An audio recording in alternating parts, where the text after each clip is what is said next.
আজকের জমায়েতে দলে দলে যোগ দেন। রাজখাদ্যের দাবিতে আজকের জমায়েতে দলে দলে যোগ দেন। দুর্নীতি প্রতিরোধে আজকের জমায়েতে দলে দলে যোগ দেন। দুর্নীতি বাঁচিয়ে মানব দুর্নীতি করতে হবে, দুর্নীতি করতে হবে। সংগ্রাম চলছে চলবে, সংগ্রাম চলছে চলবে, সংগ্রাম চলছে চলবে।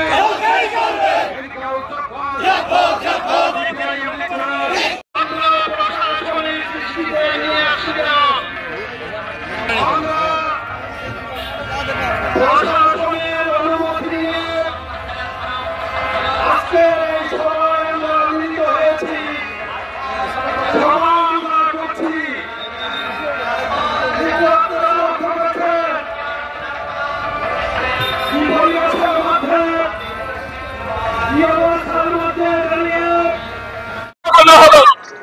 আমি দেখেছি এখানে গোমতী মহকুমা যিনি এসপি দক্ষিণ ত্রিপুরার এসপি ছুটিতে আছেন, এসপি সাহেব তিনি এখানে এসেছেন। বিলোনিয়ার এসপি সাহেব তাকেও দেখেছি, আর অন্যান্য অফিসারের সাথে। এই দুজন অফিসার সর্বভারতীয় cadre officer, Indian police service র্যাঙ্কের অফিসার। তারা সিভিল ড্রেসে আসেননি, এরা ইউনিফর্ম পরে এখানে এসেছেন আইন শৃঙ্খলা রক্ষা করার জন্য, সংবিধান রক্ষা করার জন্য। সিপিআইএম কে এখানে আজকে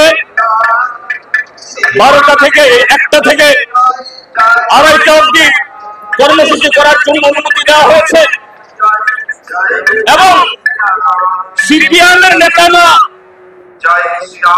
জিতেন্দ্র চৌধুরী ত্রিপুরা বিধানসভার বিরোধী দল নেতা, সংসদীয় গণতন্ত্রে মুখ্যমন্ত্রীর পরে হলো যে কোনো রাজ্যের তার বিরোধী দল নেতা আজকে কর্মসূচিতে আসবেন।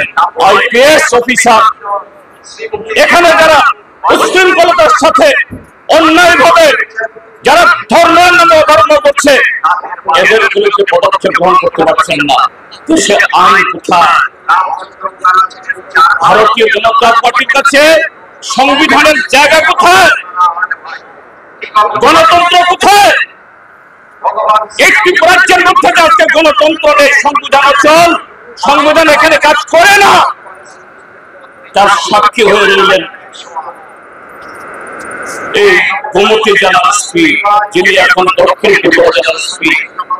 তার সাক্ষী হয়ে রইলেন এখানে বিলোনিয়া মহকুমা পুলিশ আধিকারিক।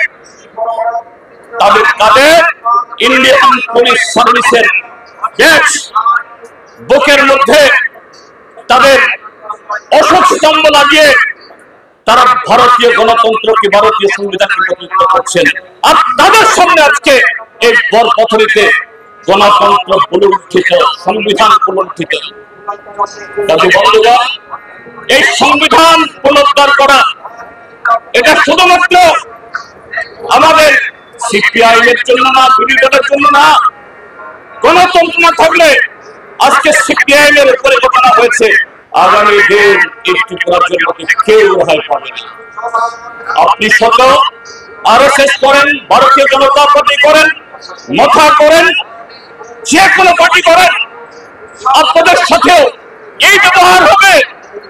এই ব্যবহার আমাদের ভারতবর্ষের জন্য এটা অন্ধকার একটা ভবিষ্যৎ নিয়ে আসা।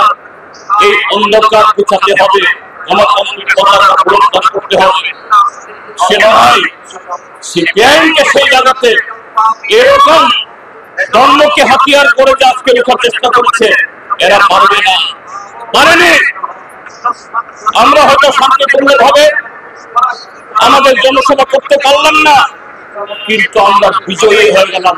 আমরা দেখিয়ে গেলাম সিপিআইএম আছে, সিপিআইএম থাকবে, সিপিআইএম আরো বহু শক্তি নিয়ে ফিরে আসবে। এই বরপথরিতে লাল ঝান্ডা আরো স্বচ্ছ হয়ে এই রাজ্যের সমস্ত অঞ্চল মানুষের শান্তি সম্প্রীতি গণতন্ত্র উন্নয়ন সুনিশ্চিত করবে এই আশা ব্যক্ত করে আবারও আপনাদের সকলকে অভিনন্দন জানিয়ে এবং সবাই দল বেঁধে যার যার বাড়িতে নিরাপদে ফিরে যাবেন এই আহ্বান দেখে আমি আমার কথা বলা শেষ করছি। সবাইকে নমস্কার।